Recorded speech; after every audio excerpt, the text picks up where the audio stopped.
Hey, what's up, y'all? Good afternoon with a mouthful of food. Yay! Welcome to the Monday middays with Malcolm and Greg and Malcolm. And this cupcake is stuck to the roof of my mouth. I love it. What's up, brother? Yeah. Is it moist? I heard people don't like that word. Moist. Moist and delicious. You know, that is, yeah, I think that's one of those words like hygiene. I get really triggered when you use the word hygiene. It's just, Yeah. it's coupled with like mental hygiene. Yeah. I'm crazy. I am crazy. Bro, listen. Today is Monday, November the 4th, year of our Lord, 2024. It is Election Day Eve. You feeling Christmassy? Are you feeling excited? Are you nervous? You got butterflies? Well, I will say I posted a meme in the group, and it was a picture of a refrigerator door. And one side it has a bottle of champagne, and the other has a bottle of Drano. That's how I feel. Just like That's which one am I going to be drinking? that is intense. Wow. I know. That's, But that's where we are. Like I hate that elections are like that, where it's like, oh God, which one am I going to be drinking? Remind me to call you. We'll be watching programming though. We'll be watching it together, actually. Yeah. I'm trying to find some guides as to like which races to watch. Which well, we gonna flip this. We gonna just flip channels. Yeah. And I'll probably find some guides and stuff. Like some people have like, if this, how do you know it's kind of over, as if this state is called, or when you're trying to get it to, that's part of my reporting today. So stay tuned, my friend. The calculators. Yeah. The probabilities. Yeah. It is. It's so. Speaking of that, let's go ahead and dive right in. It's just weird. Apologies on the. I've been working here since Christ was born, but I had some technical difficulties. Listen. But anyway, I come to you with good news and tidings. It is one more day till November the 5th. And what happens on November 4th? We vote. So here in the lovely state of Georgia, we have already been voting like our minds are bad. We ended up for early voting at 4 million and a quarter, which is like almost the number of people who voted last time. The entire number that voted last time was 7 million and a half. Now, the more excited, I broke that out because I did my job. So I broke it out. And in that number, 1 million of those votes were African American. That is freaking amazing. Yeah, it is funny thinking about the state of Georgia. Is a very new swing state, right? Like we haven't been a swing state, but for the past couple cycles. And then prior to that, the only Democrat who won it was Clinton and Carter, right? Like that's how far back it goes. So, yeah, it's kind of amazing. Thank you, Stacey, for that. Did you do it? Thank you, Stacey.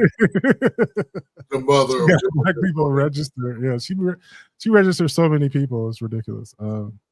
Yeah. And then thank you to Quentin Folks, Reverend Warnock, who kind of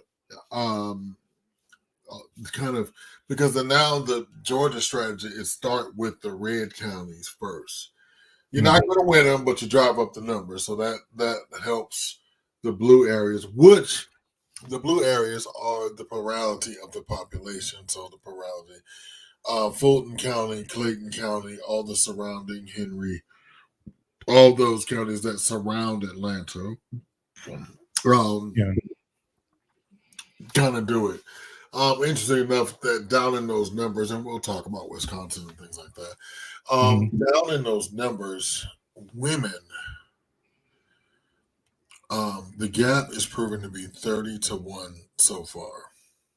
Yeah, and it is believed to be for her. You know what I mean? So, um, she has a small because they can after you vote they can tell your party affiliation. So Mm-hmm. Georgia, a little bit more Republicans are voting, but they don't know how many she flipped. You know what I mean? They don't know. You can Right. you can vote under a party banneker, but necessarily saying we were just talking about this ad that was voiced by Julia Roberts, where these white couples come in, husband and wife, and Julia Roberts tells them, hey, your husband, you still have a choice. And I think that's the shady part of the whole Yeah. act. She says, you still have a choice in this country. And one choice you have is who you vote for. Your husband doesn't have to know. Now the right wing sphere has went and fucking bananas, Malcolm. Yeah. Bananas. And of course it's in a very sexist way, saying like you're trying to get women to undermine their husbands, which of course is to say, couldn't you just say it's the opposite way around, that the men are trying to undermine their women? Why that's why they have to vote in secret, because otherwise they wouldn't be able to vote the way they want to? Like, And come so on. yet again, the Harris campaign baits them into Yeah. this. So, of course, when it was this great hue and cry about this, Mm. also now a woman has to do what her husband says. Yeah. Oh, wow. They just continue to step in. So, with that said, some polling came out this weekend that I found very interesting. Mhm. The when one says gold standard in polling, I don't think this kind of gets it. The Des Moines, Iowa Register came out. Now, all season long, they kind of hold it. I think they do one in the beginning. They do three because the first one, Biden versus Trump. Trump had Iowa by 16 points. The next Mhm. one was when Kamala first got into the race. He still had her by 11 points. Okay. This weekend, a Saturday before the Tuesday of the election, um, it shows Kamala by 3 plus 3, just outside the margin of error was 1.5. Right now, nobody's saying that she's going to win Iowa, Right. but just that kind of swinging. And the thing about Iowa is the neighboring states. That's so, and so they're dropping bombs in all of those Republican counties. This is what good. I'm such a nerd. And pardon Mhm. me, I'm so sorry, but I have to apologize in advance for being a dweeb. But they drop money in all those red areas that surround, and that may be driving the number search. But Mhm. again, the woman factor is 20 to 1. Um, Also this weekend, as you would imagine, um, both of the candidates were swinging all over the swing states. They were Yeah. everywhere and all the time doing everything. Interesting choices on the Republican side. Um, um, he went to Salem, Virginia. I don't know what that's all about. She Yeah. is handily Virginia is no longer even a swing state for the Republicans. I Right. mean, maybe he did it as a favor to Glenn Youngkin, the Republican um, governor there in Virginia. I don't know, but Mm. he's been going to places like New Mexico. I mean, just kind of wasting valuable resources. He need to have his ass down to Texas, find out what the fuck going on up in there. Yeah. Uh, so with this, everybody was in North Carolina. They came to Georgia twice. I swear to God, I think 55 people are here today. They are shaking babies and kissing hands. I think Yeah. this is one of the first times in my life I've lived in a swing state. And next And election, one of like the pivotal ones, because basically Trump's path to victory is Georgia and Pennsylvania. I mean, that's what everyone's saying. Um, yeah, he has problems. I'm telling Yeah, you. he is having problems in both The these states. internal, and no, it's North Carolina as well. Yeah, that too. That Yeah, wasn't even supposed to be in play, but yeah. yeah. I think, and then if there is a problem in Iowa, Houston, we have a problem. Just, I mean, I don't know. I just know I feel different from when Hillary ran against him. You know, Yeah, a sense of 'cause dread because you know what Comey did. Go ahead. I was gonna say that there's that. There's also just um the scales have been lifted from our eyes that we kind of know that he can win. I think there were a lot of people who just said, like, that's impossible. Like, in what universe could a fucking reality show star become president of the United States? Like, that's just not even gonna happen. Malcolm, And you it are is. smarter than I. Hmm. You are way smarter than me, and I admit that in public. Tell me, Hmm. do you think the 34 counts are being weighed like in the back of somebody's mind? Hmm. Well, when they're in the election booth, do people Yeah, care? Um, to some degree, I think it's in the mix. Let's say it's in the mix. I don't think it's toward the front of people's minds. Honestly, I think when people vote, they think about how it makes them feel and like what tribe they're a part of. yeah. Honestly, like if, for instance, when we say we're voting for Kamala, we're voting for our community. We're voting for Black people. We're yeah. So that's what's at the forefront of most people's minds is who does it make me for voting for this person? You know what I'm hearing a lot though, bro. Hmm. I hear a lot of men saying, Hmm. even white men, even my dream team. Shout out to my white people. Hmm. Um, a good friend of mine, Jay, who is Caucasian, I grew up with him. He's like, oh, I'm voting for my wife, I'm voting for my daughters, I'm voting for my granddaughter. Right. And I think it's starting to sink in that we can't live in this. That it's really hard. Because you know what? So this weekend, also in the news, Hmm. later in last week, Trump made the statement that he will be women's protectors. Guess what? Whether they like it or not. Of course, the campaign seized on that, and guess what? The reaction was. Guess what Hmm. happened? It brought back the Access Hollywood team. Right. Millions of Gen Zers have viewed this video for the first time on the TikTokies, and Yeah. So I noticed Friday night on MSNBC, Chris Hayes. I think he saw it. It's beautiful. Hey, Chris Hayes. I do. I don't really date outside my race, but I mean, he's a nerdy kind of cute. it's like,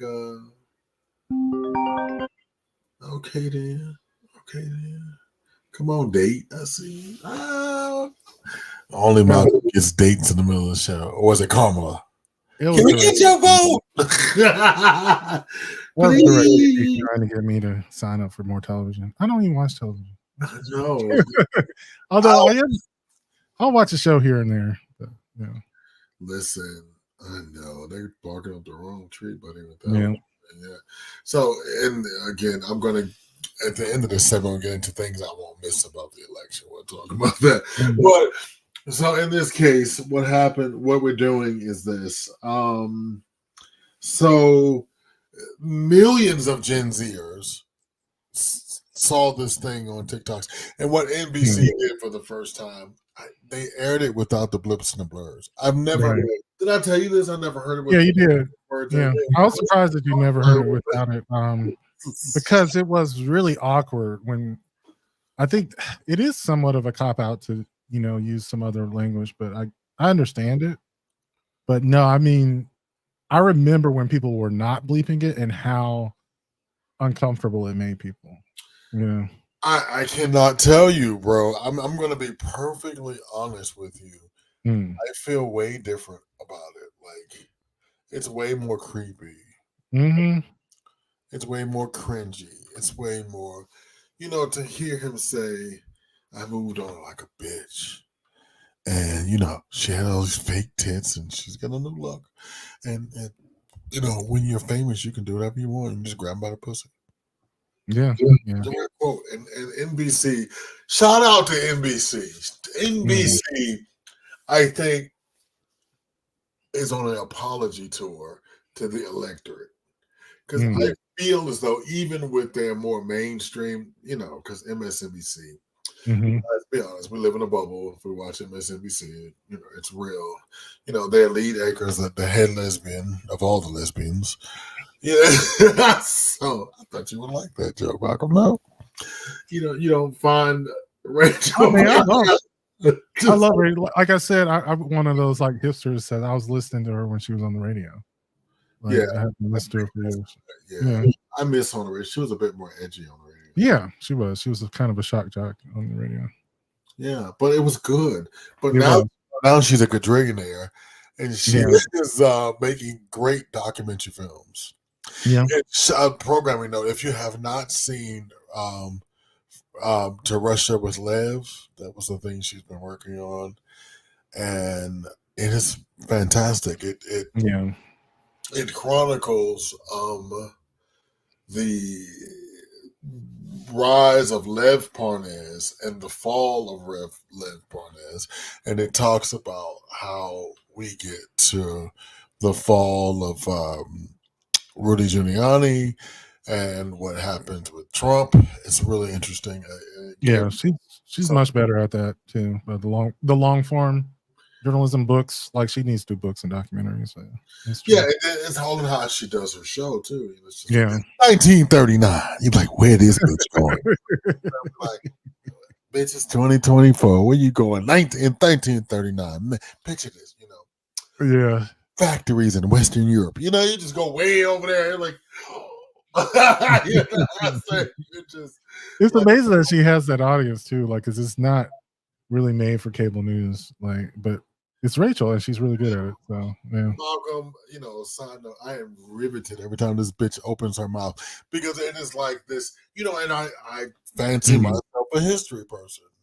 Yeah, definitely that. Yeah, and I fancy myself this person who keep myself abreast on history. Because sidebar, if we don't know our history, we are doomed to repeat it, ladies and gentlemen.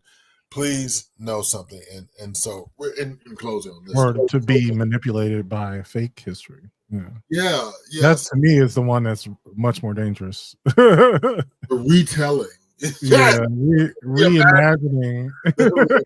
It's great. It is. They have coerced black people and black candidates and saying, maybe slavery was good. We ain't had to worry about nothing. He fed us on Monday. They beat us on Tuesday, and they fed us again on Wednesday. Or I'd say the one that I get is that they want to not say that this is a racist country. No, let me tell you something. Now you done got me off topic. I was about to because you can't even say that as a candidate. You can't say it. You can't say it. I just want to be clear. Hear me out, America. I am the world's biggest patriot. If my brother told me he didn't want a house looking like a geek, I couldn't hang an American flag out, but I would. He was like, great, it's a black neighborhood. We don't need no flag. They're going to think we Trump supporters. Right. No. Exactly, though, right? But I thought you were going to be in my corner. I'm just saying, though, like hate groups use the American flag to intimidate people. Let's be real. Like, what does that say about what America is if you can use our flag? It's fucking hateful. Yeah. It's fucking hateful. Yeah, it's really sad. I need to send you this thing that Eddie Gallant Jr., professor of humanities and history. And what's in New Jersey? Not Yale. Is it Yale? It's Yale. Listen, he's a professor at Yale. So I'm gonna send it to you on one of the socials. But he made this statement that, white people every other generation, so they have to come to terms with their whiteness and the things that other white people did. Yeah.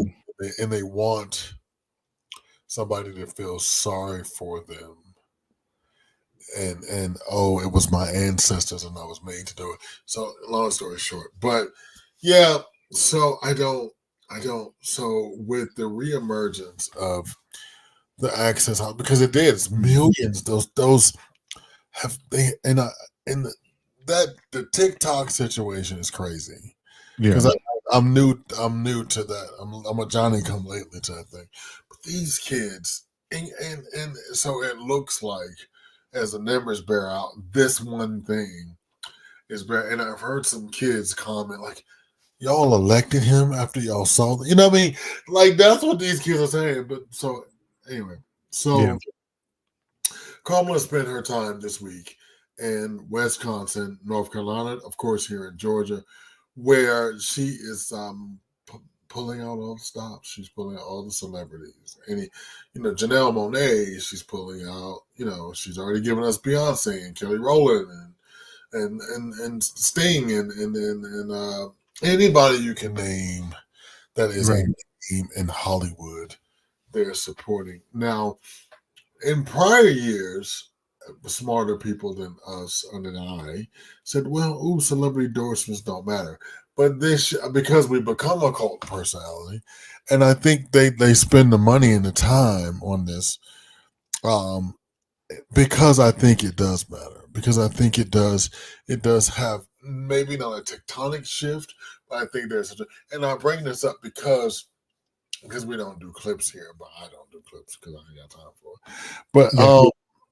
Cardi B, the rapper, well, the stripper turned extremely successful rapper. And Uh, she's an actress now. Haven't you heard? oh, thank you.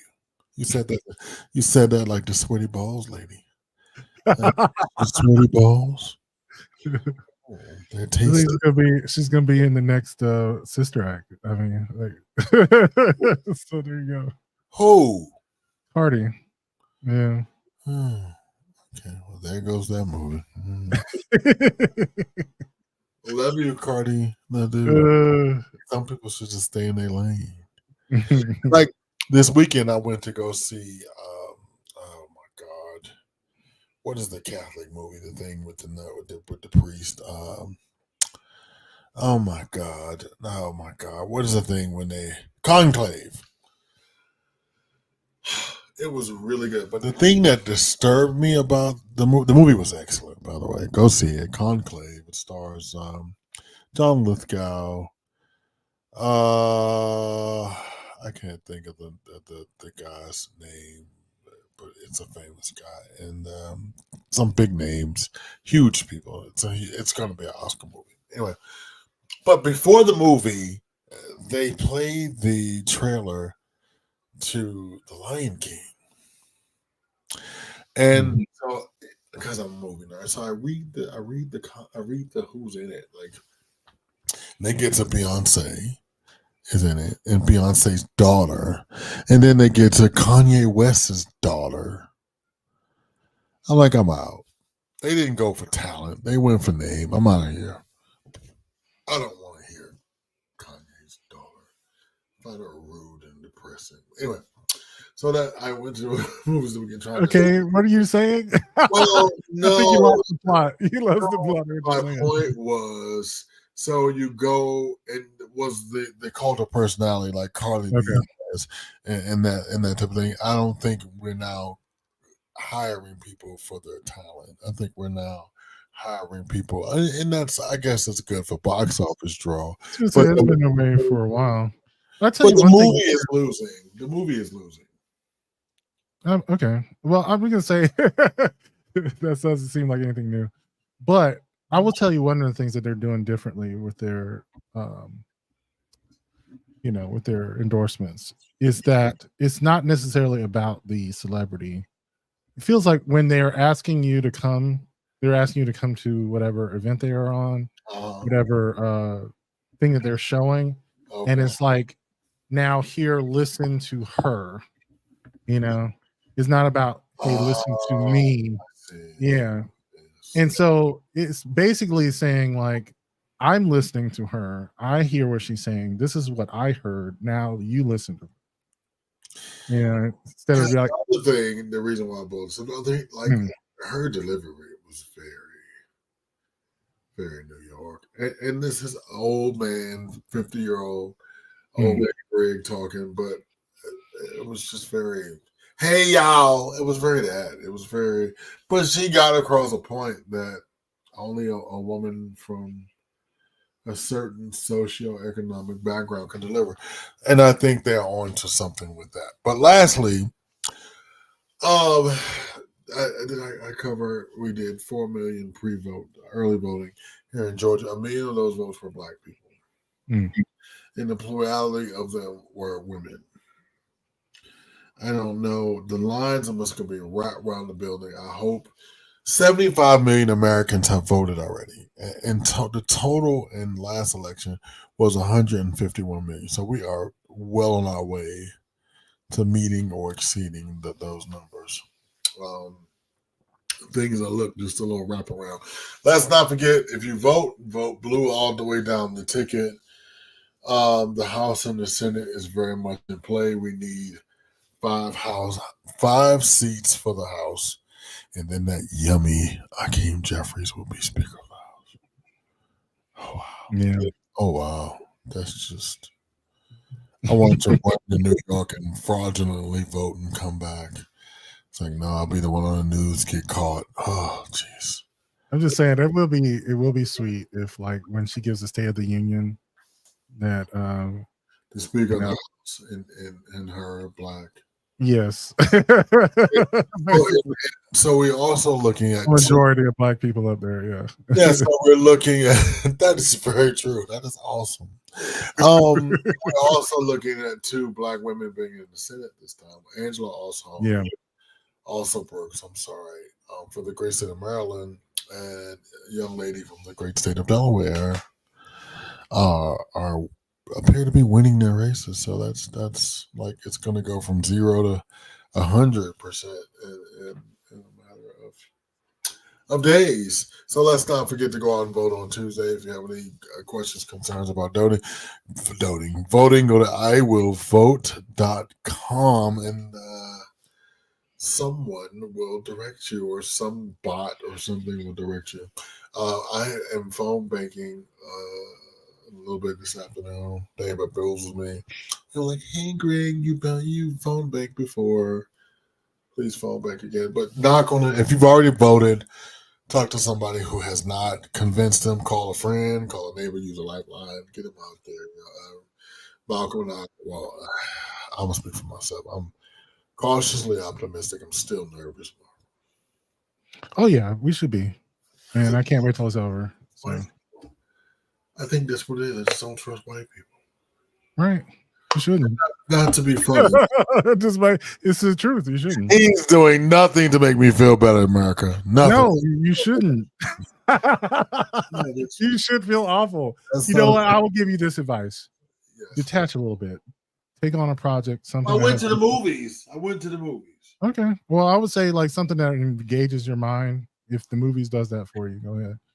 Or something like you have been meaning to do, some manual labor, some cleaning, Do something. clean your house, do all that kind of shit where you can't think about shit. Like you have to focus on what's in your hands and what you're doing right now. Right before I chop a finger off or something. I like it. It's the peril. I like it. I'm going to install a doorbell. I'm doing that. Oh my God. I'm going to tell you something. Yeah. As a person who tried to do that, I'm going to give you some homeboy advice. And my homeboy advice is disconnect the electricity in the foyer. Oh God, yeah, okay. I'm just telling you. Okay, that's a good point. Please. All right. You almost visited me at the funeral home. And real quick, I know this has nothing to do with my segment, but listen, real quick. And my dumb ass tried to do it with a butter knife, Malcolm. I was like, oh no. I got the whole setup, but you got the whole setup. No, make sure you turn the electricity off. Okay, please. okay. Isn't the ring door cam? Yeah. All right. I've had it for like a year and I haven't. Right, I remember when you bought it. So listen, there's other things. We'll talk about it in Yeah. Patreon, but please, if you've never listened to me before, make sure. The electric, and I'll tell you. I got you. I tripped a circuit in my house and I almost died. Go ahead. Thank you. All right, yeah. So I'm gonna do as we do some previews of what I want to talk about on Wednesday. So one of these I think is going to take us a little time to think about. So Okay. I'll probably make a video or post in our group chat about like shadow work. If you don't know what shadow work is, it's the idea of trying to dredge up things that you don't incorporate into your identity, things about yourself that are part of you, your being that you haven't accepted or you don't acknowledge because either you consider them wrong or you don't want them to be true, but they are true. And one of those ways of like doing shadow work is to use myths, legends, stories to help you do that. And one of these I just found fascinating is the idea of like what she calls entering your villain era. So as you're watching this, I want you to try to think about a villain from a movie, television show. It could be mythology. It could be something people actually a real person, a real villain who you would embody to achieve some goal in your life, like someone who you would aspire to be in a sort of negative yet positive way. It's kind of hard to put. I'll play the video. Here we go. I think this is such an interesting topic. Okay, that's the wrong one. Why are villains so important to our creative unfolding? The villain teaches the hero something that he cannot learn from his teachers. The villain demonstrates integrity, commitment, discipline. Why is no one ready? While the hero's teachers merely demonstrate talent. Villains are unapologetic. Villains show up on time. Imagine Darth Vader doing a half-assed job at anything. Imagine Maleficent procrastinating. She would never. But you, on the other hand. Imagine a villain getting an idea and then being like, I can't do this. The villain gets a little dinged up and will laugh straight in your face. Villains will be like, I didn't think you had it in you. The villains help the hero grow more refined and sophisticated. We're so different. Something funny?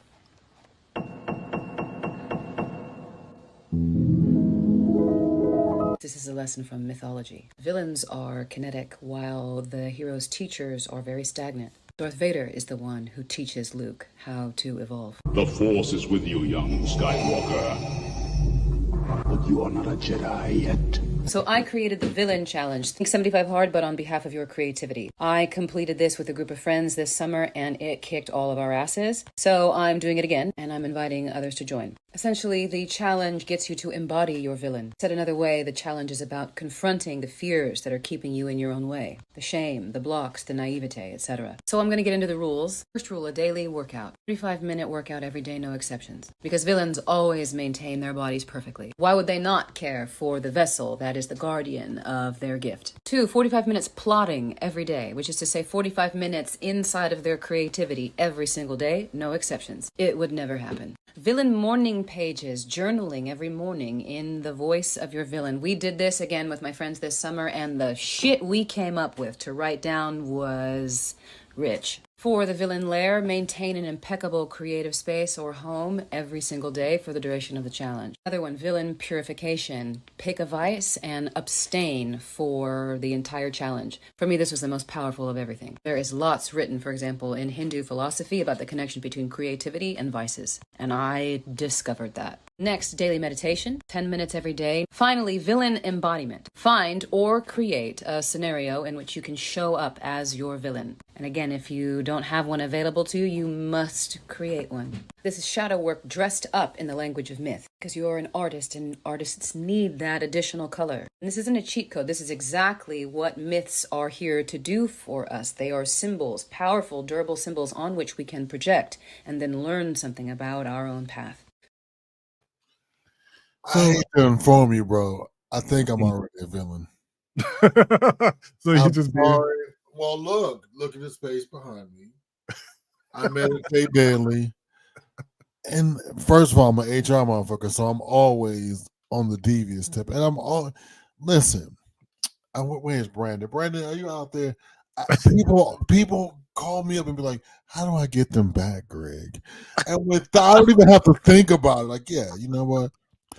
Call that nigga job and blah, blah, blah, blah, blah. yeah. You know what's funny is I do like some of those videos of people, you know, trying to be villains or like how to be a villain. And there's this one you saw that show Squid Game. You know how they wear those masks or whatever. The where they have like the X or O or square on their face, and they have a voice changer to hide their identity. Yeah. So in the video, they would be one of these Squid Game conductors, and they would be going around doing devious shit. But it was really good. It's like, oh, such a great idea. Like, you know, like how to get free shit at the store. You know, like just taking advantage of the system. You know, not necessarily hurting any individual, but just like doing things unapologetically. So, you know, and I'm sitting there thinking about that, bro. Like, I had to get a refrigerator from Best Buy. I bought Scratch and Dent, right? In the process of me getting this replaced to a new refrigerator, I got 3 people fired. I'm a goddamn dastardly villain. I am. Sorry. I think I'm already a villain. Yeah, I can see that. Yeah. I mean, you know, the juxtaposition of that is those like you and those people that love me, but I think in most people's story, I'm the villain. Well, you do go by the talented Mr. Drayton. I mean, that is why. That is a villain. That is exactly why. It is a very sweet name for a very villainous character. Yeah, it is true. Yeah. Yeah, that's a pretty good villain too. Yeah. I actually do like that villain. Smart, right? He was smart.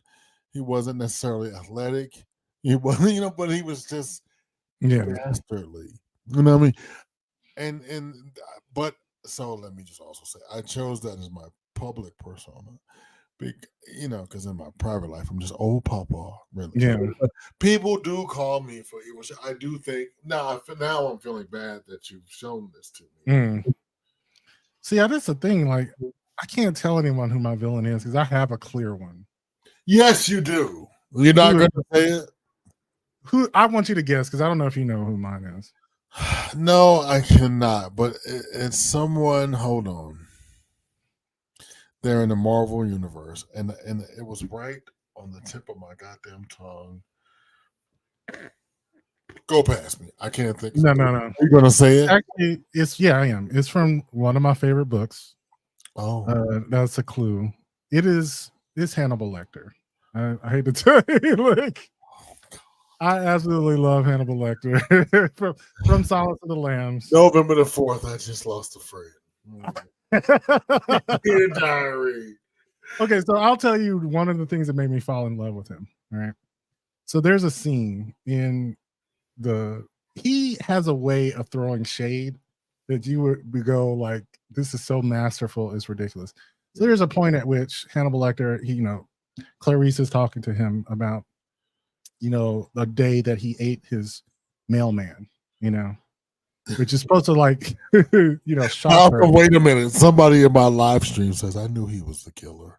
That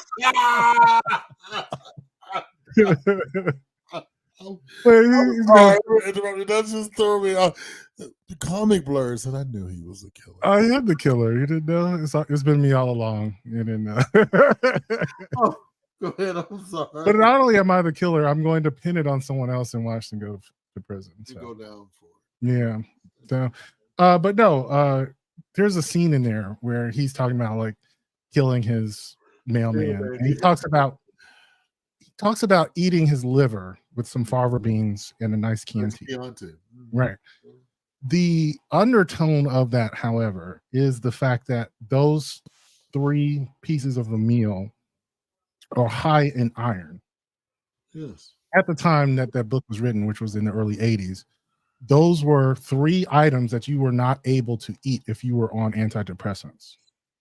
Which is to say that while he was talking about how, calmly he kills people, he's also saying, I know you're depressive, and then saying like, I am manipulating you. In fact, that was the whole thing that he has studied this, America. He has studied this shit. He was getting down to the core of why she was depressed. That's what the title comes from. It's like, are you trying to save the world? Are you trying to, save all the lambs? He was like, he was feasting on her sadness, basically. And yes, that's my villain. Just like, Well, I think that's better than you are. I think I am my own villain. yeah, Sans no TV or no. yeah. I'm not trying to kill and eat people, but I do get sort of a thrill of understanding people psychologically. I think that's why I identify with like really reading a person. So Yeah. okay, I can't say it till we get in the Patreon. I can do Mhm. Patreon for a few minutes, but because I had to do something this morning that was just absolutely dastardly. Because my other job is I own a property management company, and you know what that. Yeah. Right. So we're talking. Yeah, let me move on to another one. This is kind of like a Wait continuation. till Wednesday, by the way, because What's that? I'm going to invite people to the panel because I want to know what their villains are. Yeah, no. That's why I said I brought it up first so that That's good. I like that. Go ahead. what's your villain? Okay, so the next one is about I think this also requires a full panel, but we can preview it here. Yeah. I just don't know if this woman is full of shit. She's talking about how to spot DL men, and I think it's also like a continuation of that theme of being trust and how difficult it can be. I think she is full of shit, but you let me know. I don't know. She could be right. This is to fucking trigger me, America. This is how Well, she could be right though. She could be right. I don't know. this goddamn well, she ain't right. Okay, here we go. Nothing screams DL like a really attractive black or brown man and his average white woman. And to be clear, not ugly, not unattractive, average. This is for a couple of reasons. The first being that men are incredibly vain and calculating creatures. So if he's actually a really good looking man and he dates down, it's with a reason. Part of that reason being this woman is going to be so freaking grateful, right? That she bags someone that looks like me, someone that's going to probably even wine, dine, and romance her in a way that a lot of other men won't, that she will overlook a lot of sus shit. Shit that women that are very attractive would not overlook, and sus shit that women of my own ethnicity would not overlook. So whenever I see a really good looking black or brown man that like very clearly takes care of himself partnered up with an average looking, usually frumpy white woman, I know there's some shit on that phone. What say you? I don't think she's full of it. I think there's some truth.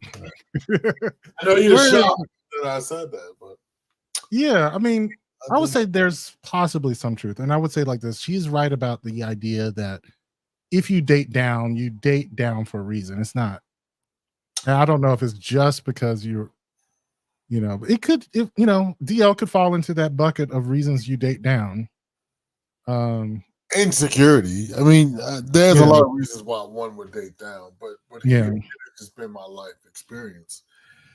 I hate to put this out here in public, but every like DL man I've dated that was married, he was married to the most grotesque white woman.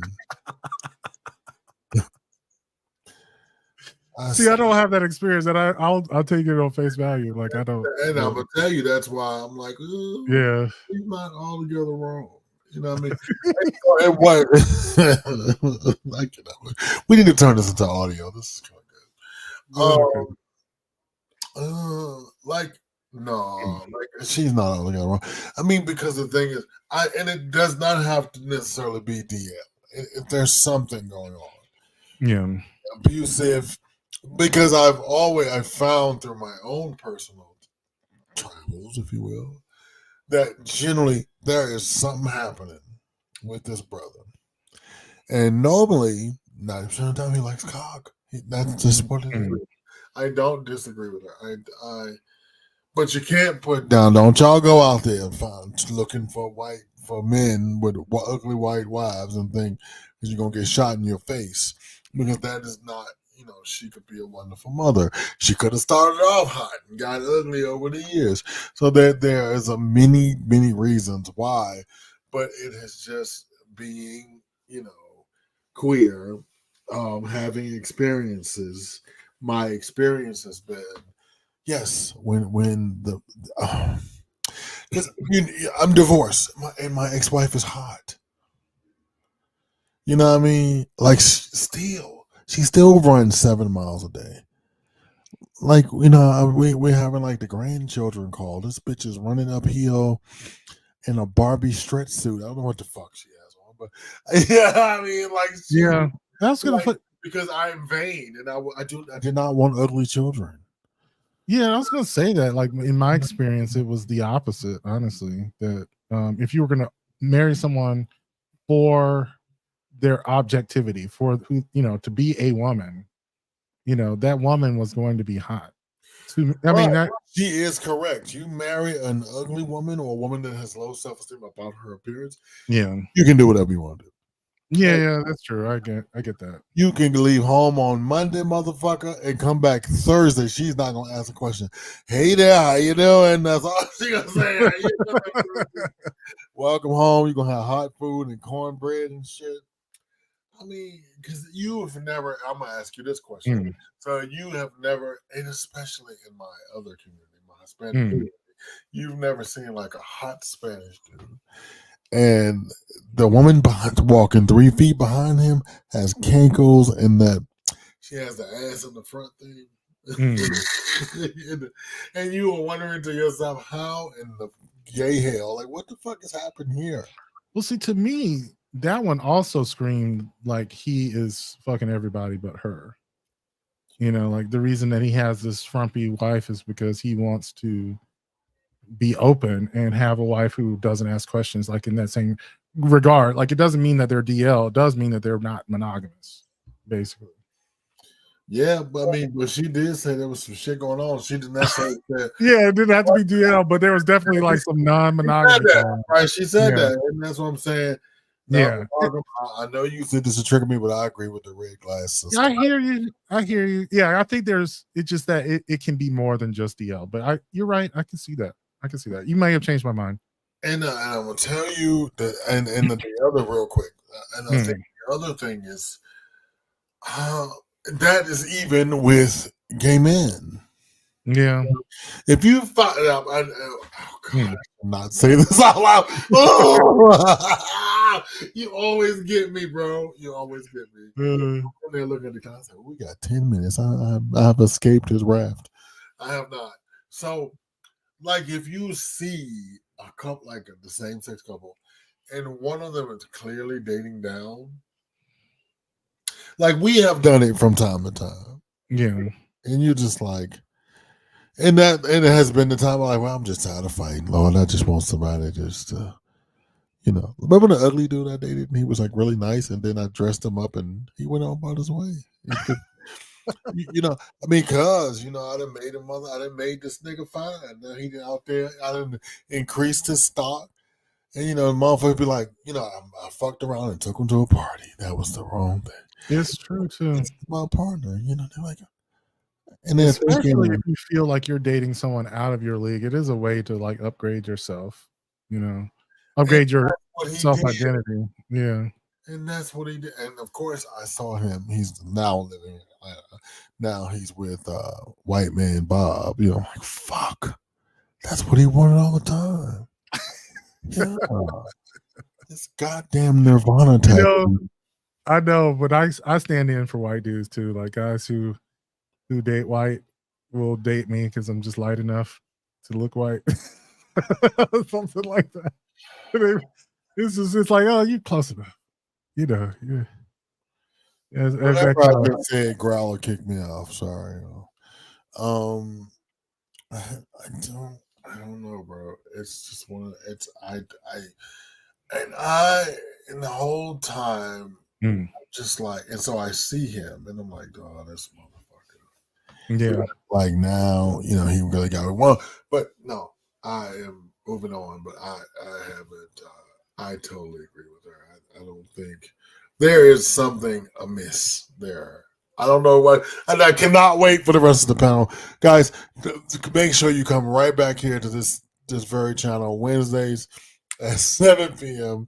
where Malcolm and I both will take this to the full panel. Yes. We'll see what those sexy black men have to say. Yeah, both of those are definitely meant for a larger panel. A whole panel situation.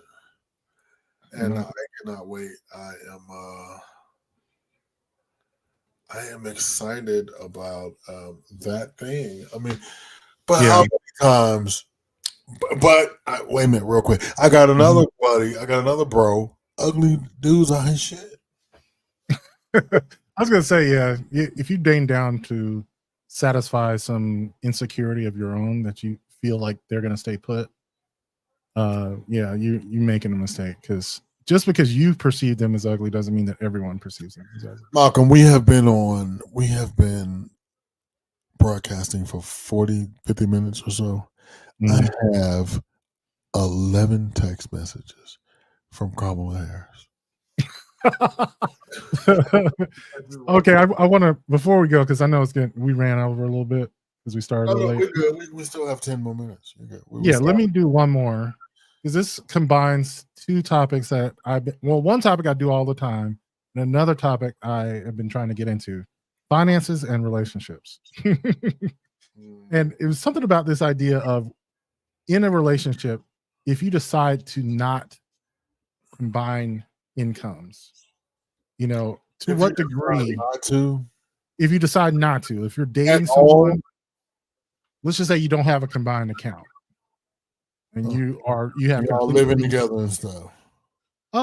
We might not even say you're living together, but you have separate incomes for whatever reason. But so if you're okay, can I? So that's the setup. But before you want to tape, like if you don't live together, there's no need to. I know, but what they're saying is, like, if you do a lot of things together, at some point there is a way in which you share income and how. Okay, well, I need to see this go. Yeah, here we go. I think this is such an interesting topic. How does Venmo appear in your romantic relationship? Are you someone who does the sort of nickel and diming, like, I bought this sandwich, so, Venmo me for $17 or whatever it is? Are you someone who is more like, I got this, you get the next one? This is something I deal with in my own relationship, and we're 5 years in, and we've definitely laid off of the Venmoing, but it's still there. So let's listen to a quick clip. It's a question that comes up in all relationships. At what point do you stop virtually sliding the same $20 across the table to each other and just admit that your finances are intertwined, even without a joint bank account? Because that's the thing. If you don't share bank accounts, it can get very iffy. And in this podcast episode of This Is Uncomfortable, which I love this podcast, it's all about money narratives and the emotions around money in our relationships.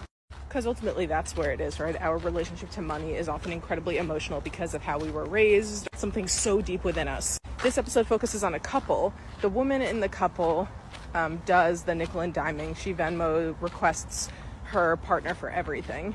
And when they first started dating, they went on a trip, and she sent him a Venmo request for half of the hotel with no text, no, hey, heads up, this is coming. And she sent it before the trip.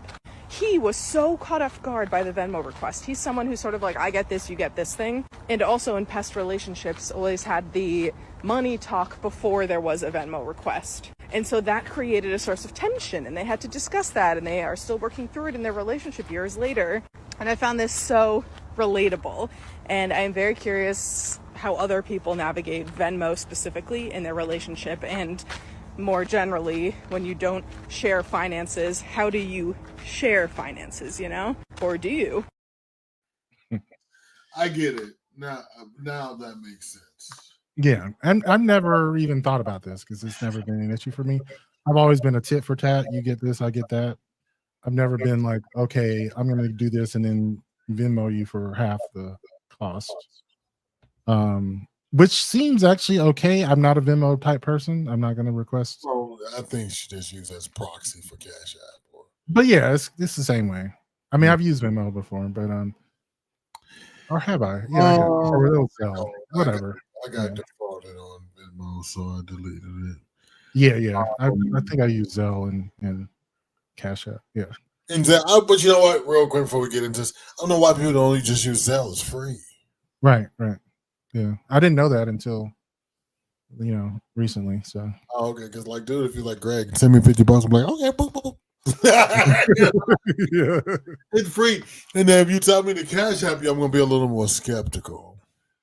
So yeah, I mean, I kind of did this. I did this recently where I was with someone who we did do a lot of back and forth, but it was always we had the conversation first.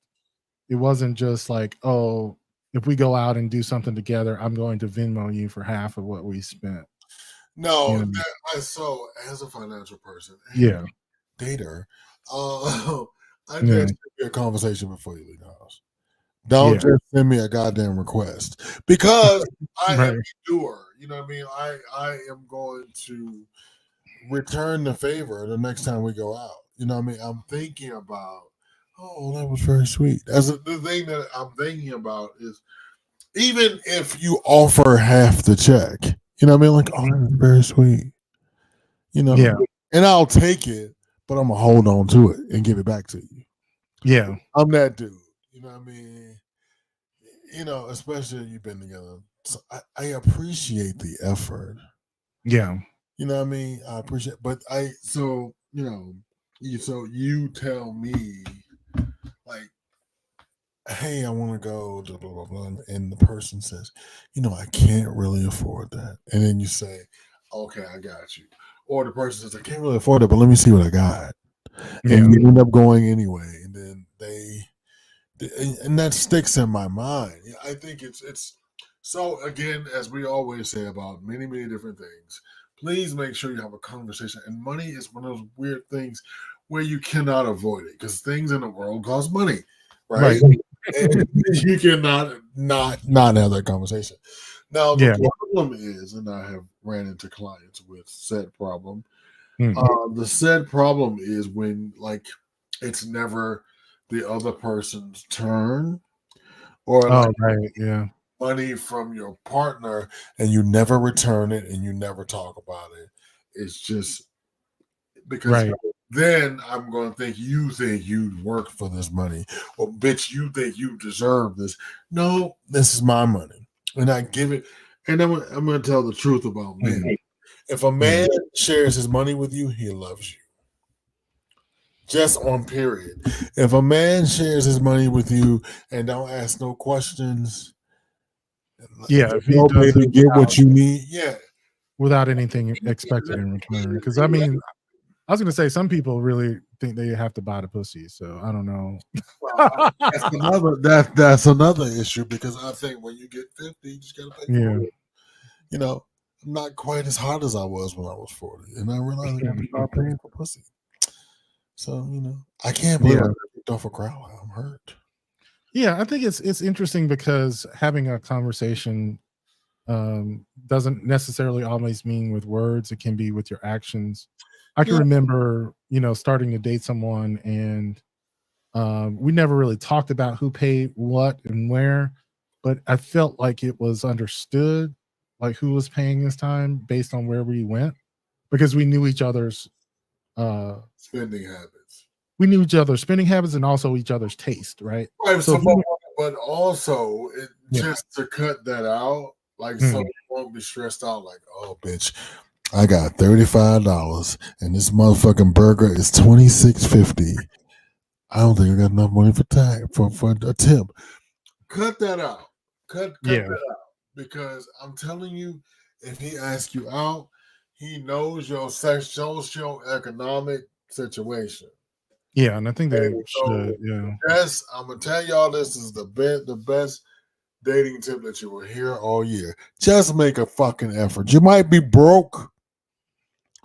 Just make a goddamn effort. If you because I got this question in my inbox. Listen, if you are dating long distance and he know that you don't have enough money, make a fucking effort to go see him or her. Yeah. I think it requires that. Like, this is something that if you are thinking about dating, you need to think about the financial costs of dating. It's expensive. That's why I use the word. Yeah. It's suspenseful and it's expensive. It's suspenseful. That's the thing that you have to think about. And so Yeah. I don't. Okay, God, I got to do a whole show on this when the election is over. I'm gonna do a segment. Yeah, no, that would be good. In Black fact, people, that's a good segue black because people and money is because we have spent generations without it, yeah. and now we're Again, I think it's a real conversation we have to have. It's mental health too. It ties into that. Like There you go. There you go. That's because you're gonna drive yourself crazy.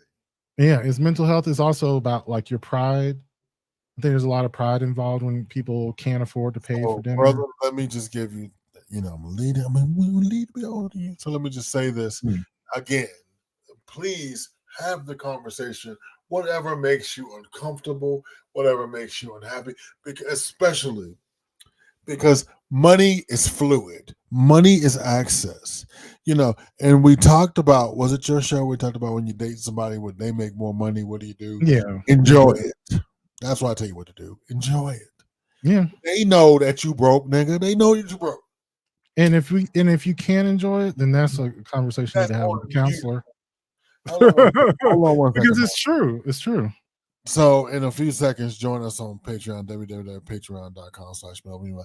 But the point I want to get to is that reflects on you. If you can't enjoy, because when he met your ass at the Dollar Tree buying Fabuloso, he knew that you didn't have any money. He knew that you didn't have no money. Well, let's hope that's you weren't fronting, right? I know some people would front. Well, that's the problem. They were fronting it in when you found out. Hey, guys. Yeah.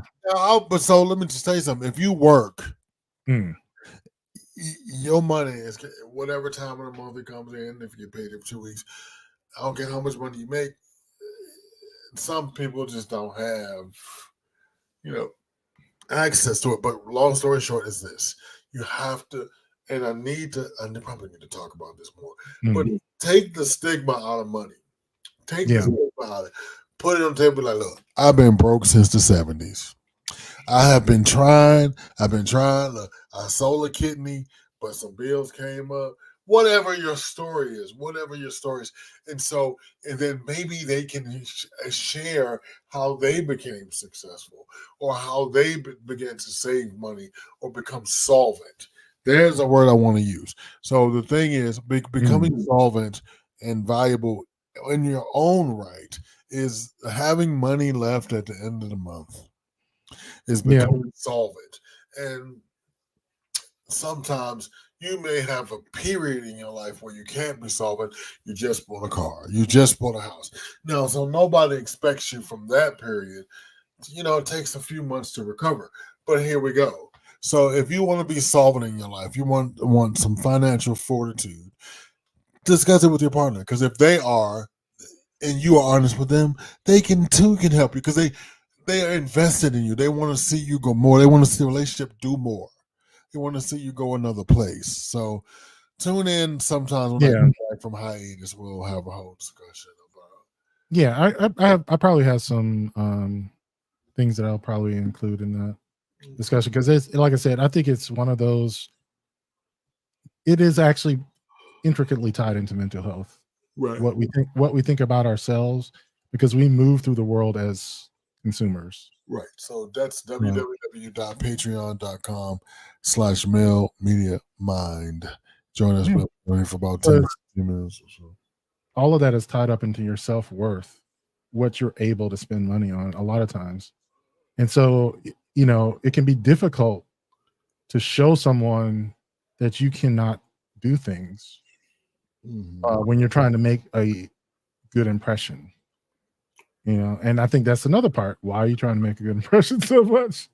Like you should be trying to show someone who you really are rather than including the fact that you can't afford certain things. Like that's just I have been in recovery for 18 months. So my money has been funny as a motherfucker. You know what I mean? Yeah. Of course I have it. I can pay my bills, but it's not as free flowing as it was. Yeah. You know what I mean? And you just gotta be. So it can feel different. Yeah, you can. Right. I know it definitely feels better when, like I said, when I have, like you said, solvent. I never consider that word, but when I have money at the end of the month, that makes me feel good. It's rare that I'm not solvent. You know what I'm saying? Right. So that is a goal. Yeah. When I started, because I always think I should know better. Yeah. And I should. Yeah. But when I started to re-get after, because my ex told my finances the fucking pieces. Yeah. So when I left New York, I had to kind of start all over again. And Yeah. but I had to tell myself, like, I need to do. I've gotten so sleepy all of a sudden, but I just Got the itis. came down on me. Yeah, and I thought about this meeting and I go, so I'm like, oh, I can't sleep through this one. So I just remember, and I always remember. I don't know. Sometimes people ask, well, what do you do for a living? I'm in banking. I'm in real estate. I know, because then you have to be careful, because then you may become the counselor in the relationship. I've done that. No, that's happened to me. Motherfuckers be like, yeah, it's true. There's certain there's questions. You know what I mean? Every 5 minutes, I have a question. And it's different coming from y'all. You know what I mean?